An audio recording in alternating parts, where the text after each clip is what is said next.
The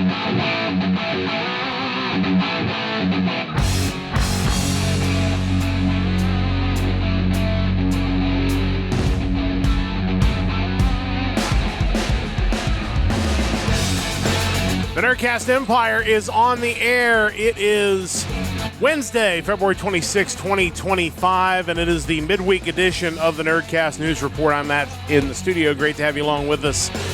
We've got just a few smaller news items today and what would be considered a big news item, but it's going to be more speculation than anything else at this point, as we are one day away from the Pokemon Presents on Pokemon Day. And we'll just go through a few of the rumors that we've seen online that of things that may happen coming up tomorrow. So, and then of course on Friday we will review the best of what came out of Pokemon Day when that happens tomorrow. Joining me in studio as always on this Wednesday morning is Mike. Mike, how's it going? It's going. I'm excited to be halfway through the week. It always seems like these big announcements and events happen right after we go live and to have things to talk about. So unfortunately, the best we can do is speculate about Pokemon Day. I feel like I'm setting myself up for disappointment, but also, who knows? Maybe I could be positively surprised. Maybe they do something crazy like announce Generation 10. I don't know, but anxious to find out and anxious to get into the news today. Yeah, it's not a huge news day. For some reason, my chat decided to post my chat message after. Like, I don't know what happened there. Like, it pasted in Discord and then it put the link before it. I don't know. That's kind of weird. But yeah, it's kind of difficult when these events happen. Usually they happen the same day we record, just later in the day. And then we have to kind of double back. But at least in this case, it's kind of the in-between day.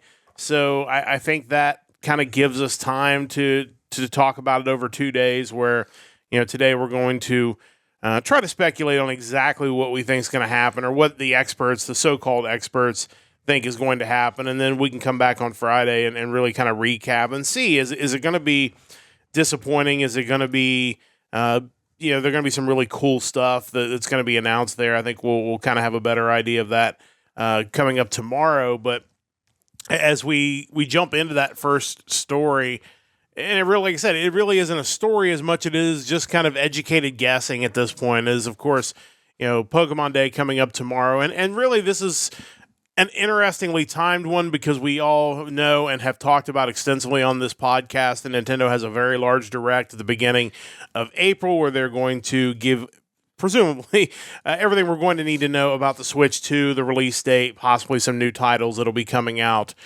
So this, on the one hand, could feel like some afterthought to some Nintendo fans. Maybe if you're not really diehard into Pokemon, this kind of feels like just a little small appetizer for the main course that's coming in April. But there are so many people that are diehard about Pokemon that are going to have high expectations for what they're going to get tomorrow. And we've heard rumors really all over the board. And, this Game Rant story was kind of the first thing I saw a couple days ago, where there was a rumored multiplayer game. Of course, there was a leak a while back that kind of gave mostly code names for things that were potentially coming down the road. There were just glimpses of information. It wasn't anything concrete by any stretch, but it'll be interesting to see, what of that ends up coming out tomorrow, because I have a feeling we're going to see some of the stuff that leaked out. But I guess as someone who, has played Pokemon, pretty much since the very first gen, what are you looking forward to? What do you hope to see tomorrow? Yeah, I definitely go as far back as Red and Blue back in the day. I did drop off for quite a while, but I think that's probably true with a lot of people. Yeah.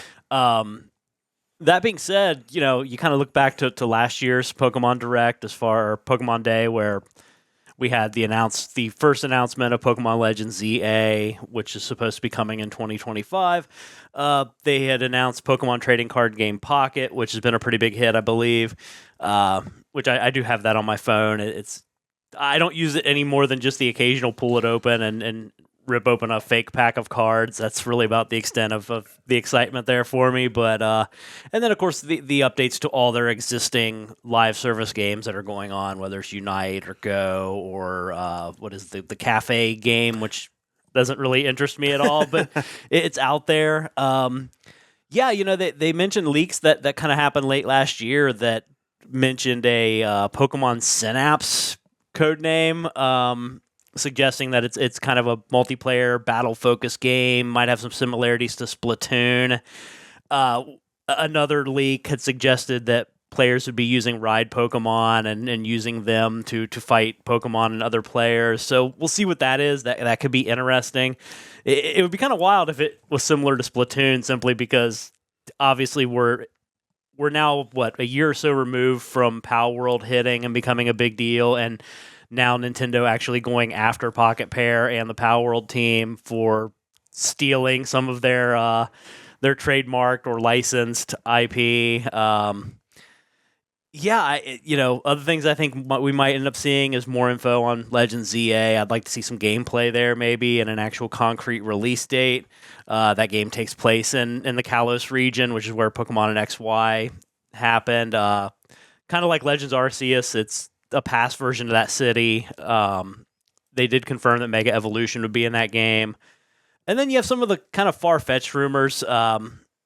There are people talking about a physical collection of the first 3 generation of Pokemon games coming out. I seriously doubt that's going to happen, just because why now? Like, you could have done this for years and you didn't. It just, I could see them probably more likely slowly releasing them on their online subscription service and going that route. They did have, I think, on 3DS and DS where you could, from their store, get digital copies of the games, but nothing really beyond that. So I don't foresee them doing it. I hope they do. I think that'd be really cool, but I'm not holding my breath on that one. Otherwise, we might get an announcement of another remake or a Let's Go style remake, hopefully of the second generation. I think that would be really, really well received. But yeah, a lot of speculation. It'll be interesting to see what comes true, what surprises us in a good way, and what doesn't really hit at all. Yeah, you mentioned the potential re-releases of physical games. I just wonder, because we just did a story either Monday or at the end of last week talking about how they've got these new OLED bundles for the Switch, where they're clearly still trying to move Switch 1s before Switch 2 comes out. Could this potentially be an opportunity to sell a few more Switches? Like, hey, we're going to do this bundle with the physical, first 3 generations of Pokemon, where, it'll give us another chance to get more of the backstock out and maybe get people who, like you said, have lapsed from the franchise kind of energized about it again. Yeah, that's certainly a possibility. I also think when it comes to both Pokemon ZA and then if they do announce a Generation 10, there's really no reason that those both couldn't still be Switch 1 games just in general. Mm-hmm. I think of Scarlet and Violet and kind of how poorly it performed on current generation Switch. I'm anxious to see how it plays on Switch 2, and I think given just the amount of units they've sold of the first Switch, I could see where maybe they would be hesitant to throw that on a Switch 2, thinking that, a lot of families will have their kids playing Pokemon, maybe aren't super excited about just immediately jumping into a Switch 2, more expensive console, and just letting their kids run around like crazy with it.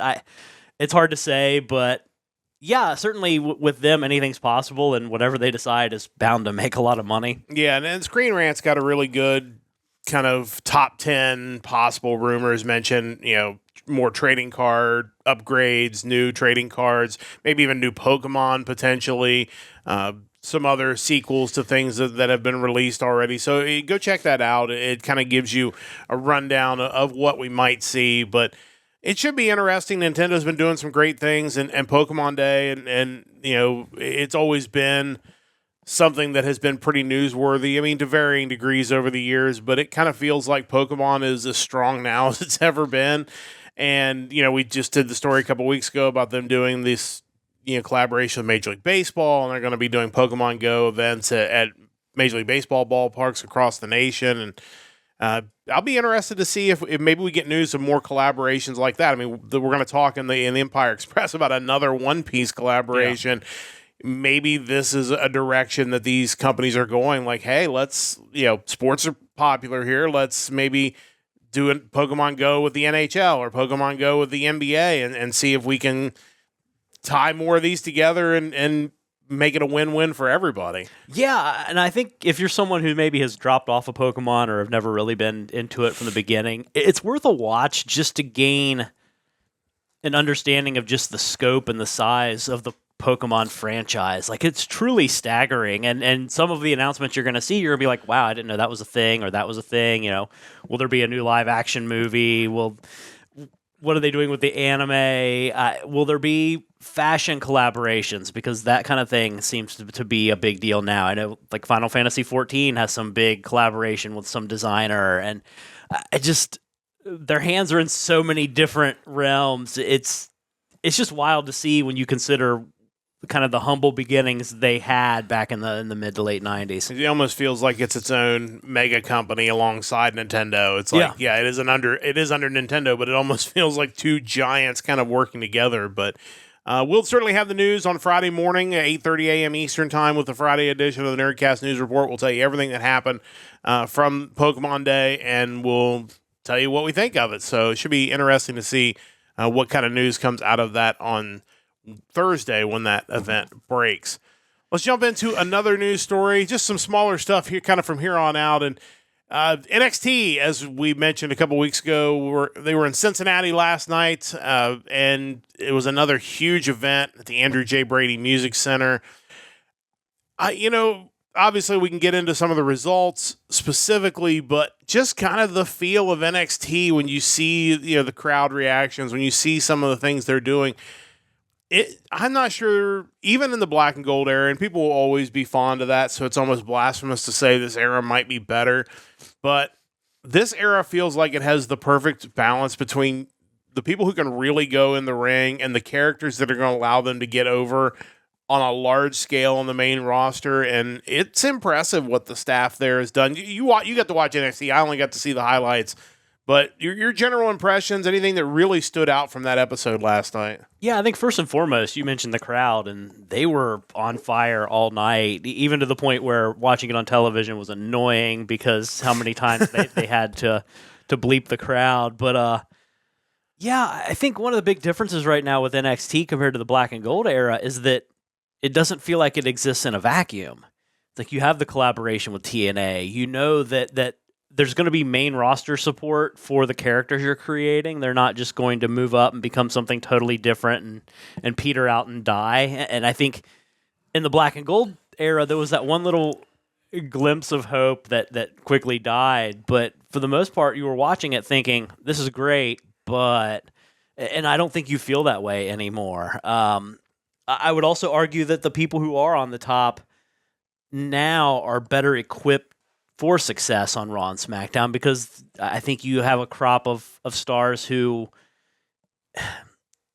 on average, have better charisma and better characters than what you saw in Black and Gold.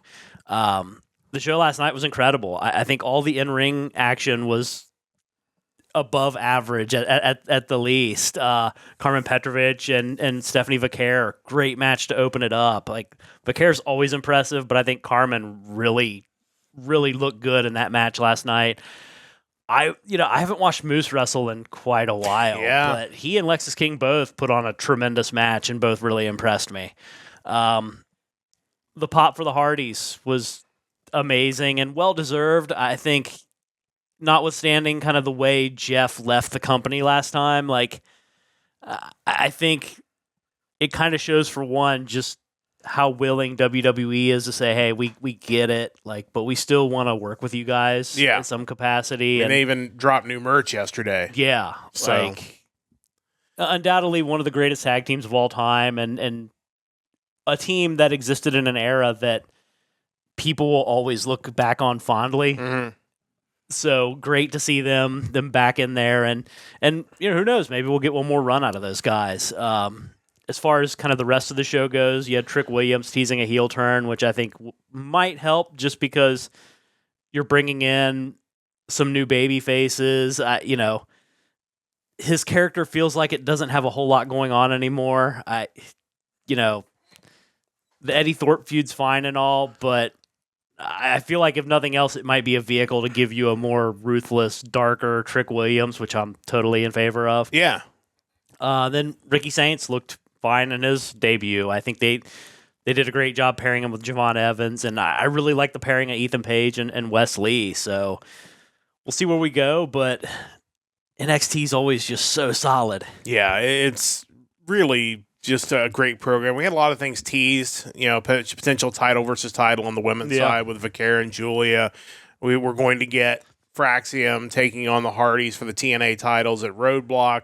Or we're going to get Obafemi and Moose coming up for the NXT title.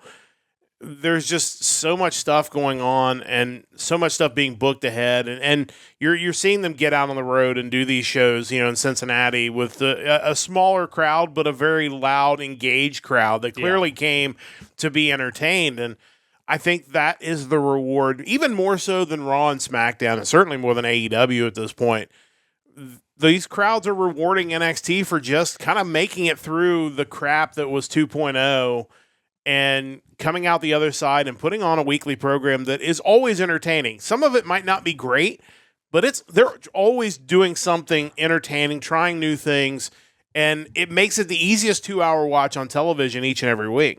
Yeah, for sure. And I think we'll always kind of malign 2.0 and justifiably so, but I think there are still like small elements of that survive to this current era where you look at some of the backstage segments and certainly some of the characters, and it still kind of has that like, hey, we all go to high school together and we wrestle thing, which I think they've managed to make that work somehow. But 2.0 was like the overcorrection that sees your car in a ditch. Like clearly they needed to I don't want to say WWEify, but to some degree, like what the Black and Gold was doing, because I think even though we kind of know why a lot of the Black and Gold people didn't pan out, I think there was maybe an overemphasis on just the in-ring work at that point in time and not so much the character work. And I think what we have now is truly kind of the best of both. It wanted to be the classic Ring of Honor. It's basically what it wanted to be, and did. Like there was most of those guys that were in the golden era, if you will, of Ring of Honor before it died. R.I.P. Ring of Honor. But yeah, that's not sustainable for what WWE is. If you're going to go and be successful. Yeah, I mean, there's nothing wrong with having guys and gals come up that are great in the ring, because you do get to put on great matches in this era. It doesn't happen every week with every person, but they do have those. We saw with the women's tag team title match at the end of Raw. It's like those four busted their butt and put on an amazing match. Yeah. And it's like, yeah, they can do that. Like, it's good to have that in your back pocket, but it's the character work that makes the people care about the big match you have at the end of that makes that match main event Raw instead of opening Raw, when people maybe don't care so much about it. Well, that's just it. You think back to the Black and Gold era. Yeah, the matches are great, but if you didn't care about the individuals doing it, it doesn't matter a whole lot. Like, when I think back to my memories of Black and Gold, it's Ciampa betraying Gargano. It's, that first appearance of Undisputed Era when they beat down McIntyre. Yeah. Like, it's stuff like that. It was still kind of the story elements that made me care about the matches, but ultimately the things I remember to this day. Yeah. But NXT's on a roll right now. Hope they have a good rating this week because, like I said, I really feel like it was an excellent episode from beginning to end.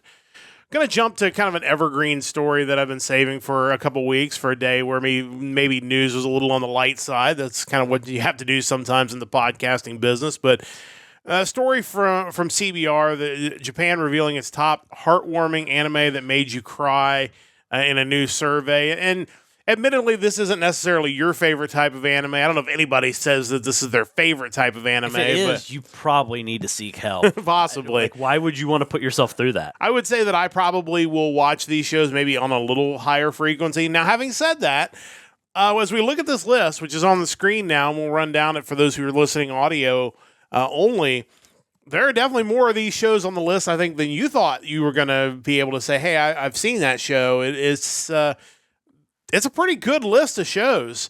Let's run down them real quick. Number 10 is The Promised Neverland. Number 9 is Steins Gate. Number 8 is World End. What do you do at the end of the world? Are you busy? Will you save us? Number 7, A Silent Voice. Number 6 is Anohana. Number 5, A Place Further Than the Universe. Number 4 is Angel Beats. Number 3, Clannad After Story. Number 2, Your Lie in April. And number 1 is Violet Evergarden.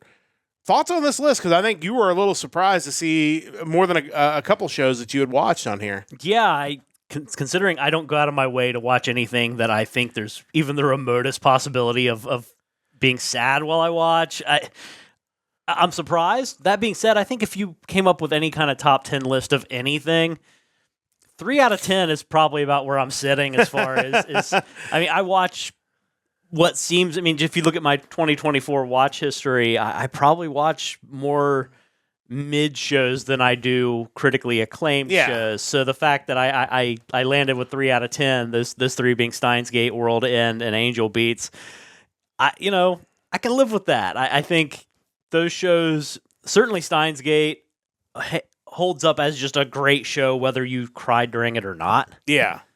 I will say, I think there's one show that we both watched that maybe was snubbed from this list, and that was Chrono Crusade. Yeah. That feels like it maybe was just released in a forgotten era of anime. Chrono Crusade was great, and it's definitely would qualify for this list. I won't give any spoilers away, but you should go out and watch it. It's got a great ADV dub on it from back in the day. It's just a really, really good story.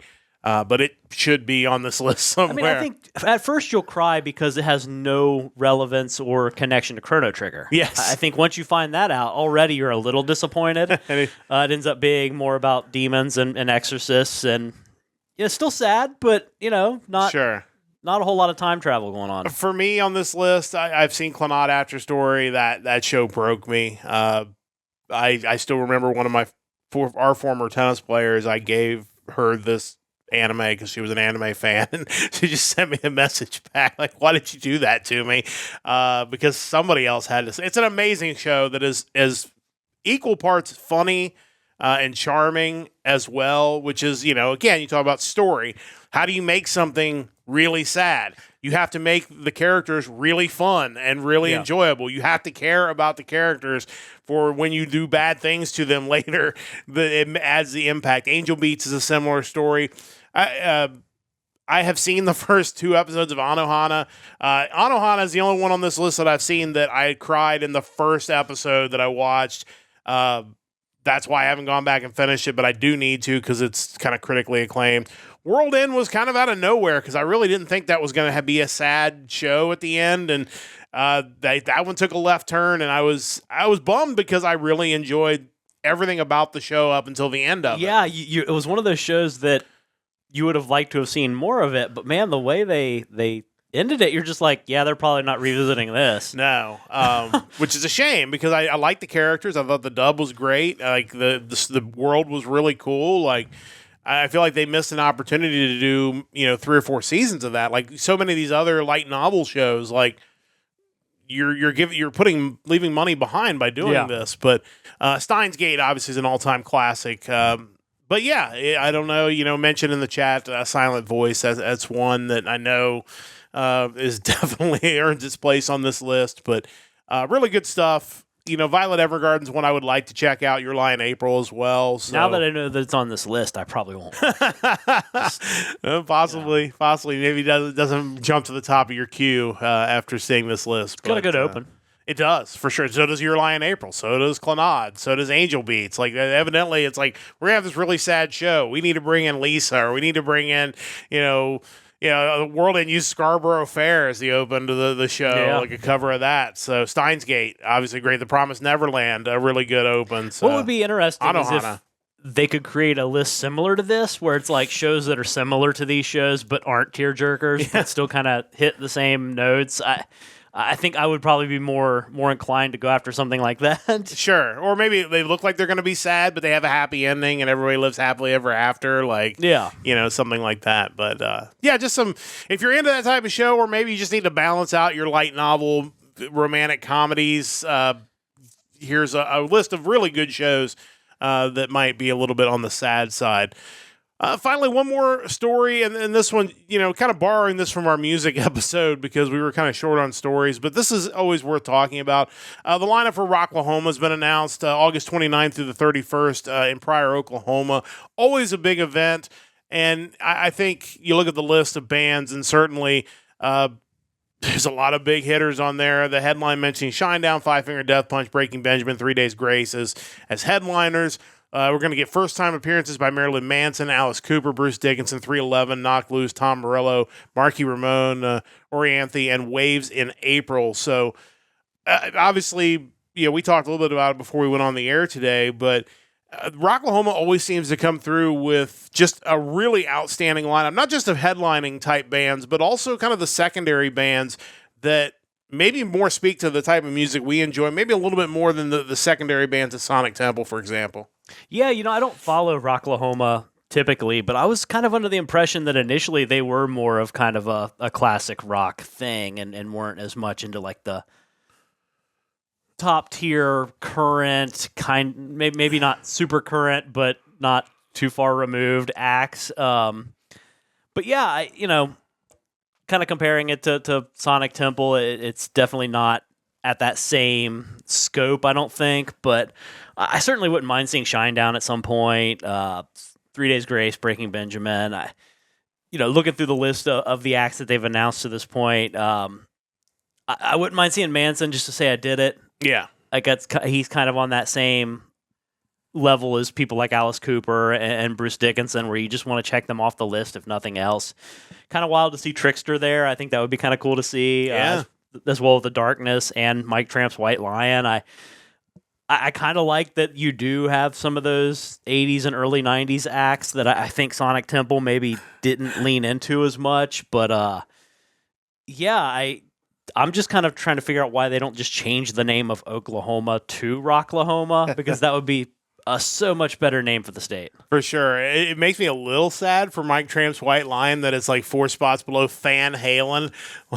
Yeah. It's like clearly is a tribute band, and Mike Tramp's White Lion comes in a couple spots below them. But yeah, I really do feel like they're, you hate to use the cliche something for everyone, but this really feels like if you're into this, type of music, like you said, maybe a little bit more on the hard rock side and a little less on like the metalcore type side. I feel like this lineup maybe lines up a little better with your interest than the Sonic Temple lineup, but not to say Sonic Temple's lineup isn't amazing, because it is. We've talked about it, but this is a if I was a little closer, if I had the time, it's kind of a maybe not a great time of the year for me to get down there, but this is an event I would love to take in, because I feel like every year they put together a really solid lineup. And it looks like I'm correct about my assertion about what this concert used to be, this festival. If you look back to 2008, headliner for July 10th in 2008 was Bret Michaels. Then we have LA Gun, Enough's Enough, House of Lords.